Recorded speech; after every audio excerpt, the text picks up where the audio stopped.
Hi guys, you're welcome back to my channel. So this will be a quick one. I'll be showing us how to make a Peter Pan collar. So first off, I will have to trim out the excess that I have on the zipper. This is a 12 pieces blouse. So the zipper is in front and I'll have to align that together.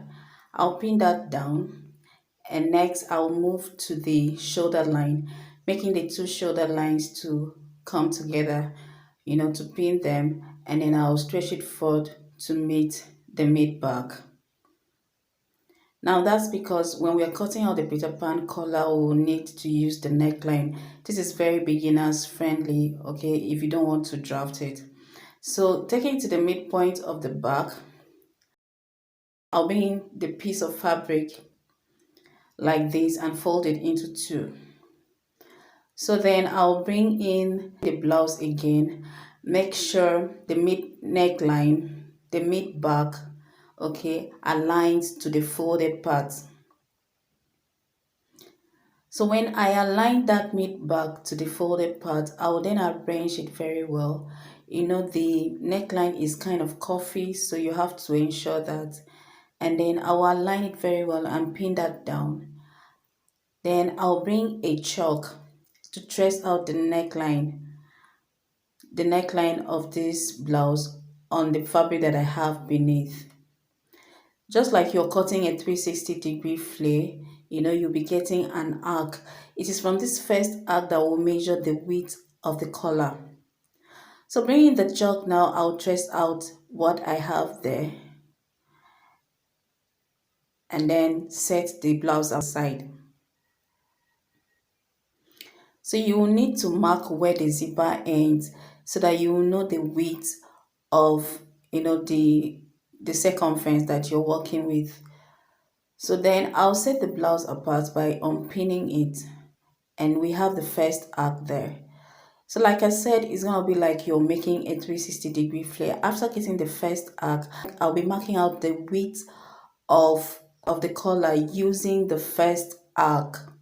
So I'm using about 4 inches for the width. You can use more, it depends on what you want. Okay, so I've gotten that out. I'll cut out the first arc now. So when I cut out the first arc, I will need to draw a straight line from the first arc to meet the second, to meet the width of the collar. Okay, now you can do well to add ½ inch all the way round. Okay, that will form your stitching allowance. So connecting the dots, so I'll be clear of what I'm cutting out. Connecting the dots, okay, I'll then cut this out.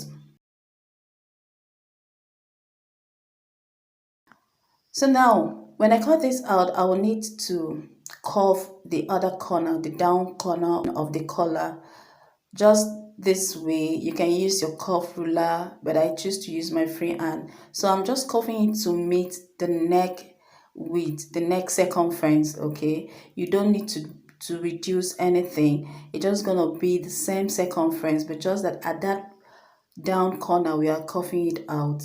So when I curve it out, I'll cut it, and then this is what you should have. You also need to notch the midpoint. I like to work within the midpoint, so I always notch. So this is what we have, and then I'll make 2 pieces of this. I'll add interface to it, okay, to give you some stability, and then I'll be using ½ inch all the way around as my stitching allowance. So I'll take it to the machine now, and I'll use this ½ inch I'm trying to mark out as my stitching allowance. If it's gonna be a problem, you can do your ½ inch all the way around before you take it to the machine. But of course, with this, you can still have a guide for that. So I have sewn it and top stitch. So this is what I have. I've given it a good praise. So I'm simply going to trim out the excess that I have around the neckline there.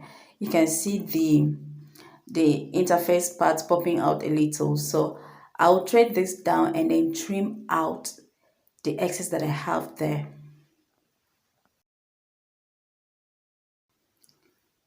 After trimming that out, I'll get the midpoint first.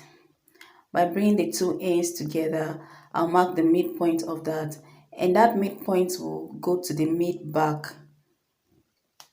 Like I said, this collar is all the way around the neckline. So bringing the blouse, I will unpin where I pinned at first, and then, like I said, we'll take the midpoint of the collar to the mid back and pin it down. So make sure that the top stitching part faces down. The part that you didn't top stitch will have to face up. So you do well to make that face down and then you pin it down. We're simply just going to thread this to the neckline before we turn the neckline with the lining. So far this is what you will have. If this video adds any value to you at all, please give me a thumbs up, like and share, comment. Thank you for watching. I'll see you in my next video.